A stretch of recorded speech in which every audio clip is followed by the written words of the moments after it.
हरियाणा और मैं हूं आपके साथ रोहित। और हम आज जींद की नई अनाज मंडी में पहुंचे हैं और जहां पर गेहूं की खरीद चालू हो चुकी है और हमारे साथ किसान नेता जुड़ चुके हैं और हम उनसे बात करते हैं। हाँ जी सर, किस प्रकार की आपको दिक्कत आ रही है खरीद?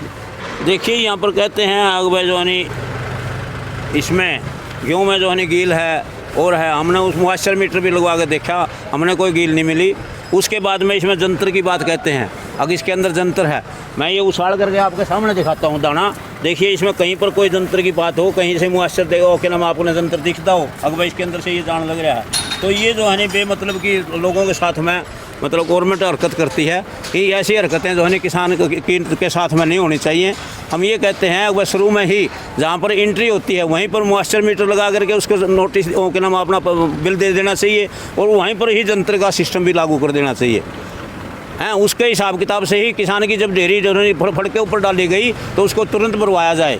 भरवाने के बाद में उसको तुलाई करवा करके और उठान का भी जल्दी से जल्दी। आज क्या बात हुई है सर? आज तो यही बात हुई है अगर भाई यहाँ पर जो है नहीं गवर्नमेंट के नाम सेक्रेटरी साहब टोकन नहीं काटने लग रहे थे और कह रहे थे अगर हमारा मीटरों में गड़बड़ कंप्यूटरों में गड़बड़ आ गई है, और कंप्यूटर में गड़बड़ कुछ नहीं थी, वो एक बहानाबाजी था। उसके बाद में कहने लगा बिजली का फॉल्ट है, मगर उन्होंने एक गेट खोल रखा था, एक गेट बंद कर रखा था।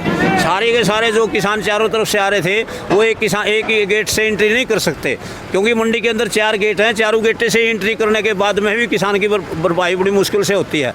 तो हमारे यहाँ आने के बाद में वो जो 150 किसान थे उनकी एंट्री के लिए दूसरा गेट खुलवाया गया। उसके बाद में जो है मंडी में किसानों की एंट्री हुई और अब तक जो है तुलाई का काम शुरू नहीं हुआ कहीं पर भी, सिर्फ भराई का काम शुरू हुआ है।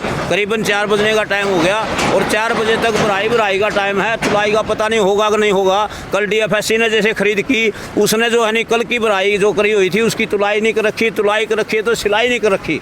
उठान की तो बात अलग है। और फिर ये कहते हैं अगर हमने 24 घंटे में, हम 48 घंटे में पेमेंट कर देंगे, हमें ऐसा नज़र नहीं आता अगर वो किसान की पेमेंट 48 घंटे में हो जाएगी। प्रशासन किस तरह की मांग करते हैं? प्रशासन से आप किस तरह की मांग करते हैं? हम प्रशासन से ये मांग करते हैं, जो आपने वायदा किया था 48 घंटों की पेमेंट का, वो 48 घंटों के अंदर किसान की पेमेंट होनी चाहिए और बैंकों के अंदर कोई दिक्कत नहीं आनी चाहिए।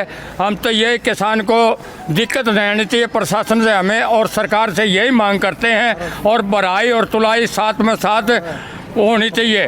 तो ये बहाना बनाते हैं फिर मंडी वाले और आड़ती, वो उठान नहीं हुआ, फलानी नहीं हुई, तो ये साथ में उठान भी होना चाहिए बोरियों का। तो ये प्रबंध करे हमारा प्रशासन और हरियाणा सरकार से यही ख्वाहिश है जी। देखिए, आज जैसे हम यहाँ पर मंडी में घूमे हैं, आप भी देखने लग रहे हैं, आज FCI की खरीद का काम है। FCI का खरीद इंस्पेक्टर यहाँ पर कहीं नज़र नहीं आया और सरकार कहती है हमारे जो है सारा तंत्र हमारा जो है रेडी का हमें कोई विश्वास नहीं हुआ सरकार पर। और इसी प्रकार से कल जो है जो DFSC की बात आई, पहले तो DFSC ने कहते थे कि यहाँ पर है ही नहीं अफसर आ गया तो इंस्पेक्टर आ गया। इंस्पेक्टर आने के बाद में जो भराई हुई है उसकी सिलाई नहीं हुई। अगर ऐसी बात होती, गवर्नमेंट के जो तंत्र यहाँ पर होता, गवर्नमेंट के कर्मचारी यहाँ पर होते, तो वो अपना माल तो देखते और माल देखने के बाद में किसान को जो दिक्कत थी, अब 2 दिन के बाद में ये जगह की समस्या हो जाएगी। जगह की समस्या के बाद में हर रोज़ जो नारेबाजी लगेंगी हैं। ये जो सारी बातें हैं इनके ऊपर सरकार ने गौर करना चाहिए और 48 घंटे में पेमेंट की जो बात है उसको स्मूथली गवर्नमेंट चालू करे, क्योंकि बिल हमारा जो है कल कट चुका है। DFSC ने जो खरीद करी, DFSC ने आपके पास में जो डिटेल भेजी, हरियाणा में इतनी खरीद हुई, तो उतने खरीद का जो है आज आप बिल काटेंगे तभी तो हम मानेंगे। अगर हमारा जे फार्म सही भी चला गया और हमें विश्वास होगा कि सरकार हमारे को 48 घंटे में पेमेंट कर देगी, मगर ऐसा विश्वास हमें दिखता नहीं सरकार की तरफ से। देखते रहिए प्राइम न्यूज़ को, लाइक और शेयर और सब्सक्राइब करते रहिए।